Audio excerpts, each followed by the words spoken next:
À l'international, le Forum économique de Davos est riche en rebondissements cette année. Un pas de plus, d'ailleurs, a été fait pour résoudre la guerre en Ukraine. Le président Volodymyr Zelensky a réussi, dit-il, à trouver un terrain d'entente avec les Américains concernant les garanties de sécurité pour l'Ukraine.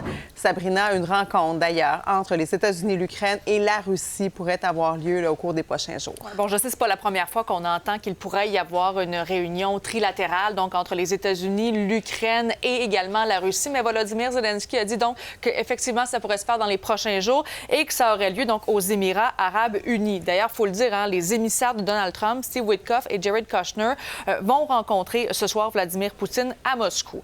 Donc, le président ukrainien a annoncé cette entente après sa rencontre, comme vous voyez sur les images, avec Donald Trump aujourd'hui en marge de ce forum sur l'économie de Davos. Alors, l'accord, c'est concernant les garanties de paix américaines pour l'après-guerre, donc pour, bien sûr, le maintien de la paix. Mais fait quand même assez important, c'est que Volodymyr Zelensky a dit que la question des territoires de l'Est de l'Ukraine n'est pas encore, à tout le moins, résolue pour l'instant. Et il a dit même que Vladimir Poutine va devoir faire des concessions. On va l'écouter Volodymyr Zelensky qui nous parle de la suite des choses avec cet accord. We've finished with the document. The document has to be signed by the sides, by the presidents, and then we'll go to national parliaments in the United States and Congress, in Ukraine is parliament.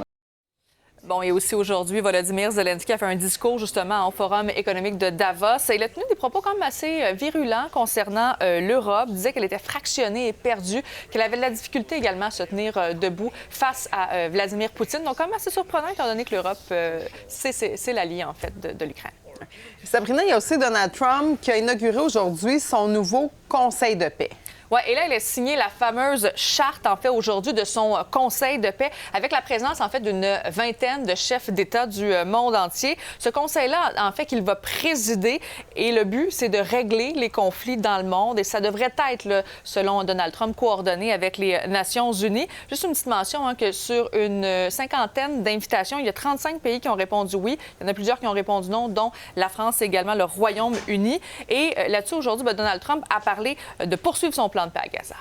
And many have said that if Hamas doesn't do what they promised they would do, and I think they probably will, but they were born with rifles in their hands, literally born. The first day they had a rifle put into their hands, but they have to give up their weapons, and if they don't do that, it's going to be the end of them. Bon, alors, reste à voir à quoi va ressembler ce fameux Conseil de paix. Chose certaine, et bien maintenant, Donald Trump a quitté Davos pour retourner aux États-Unis.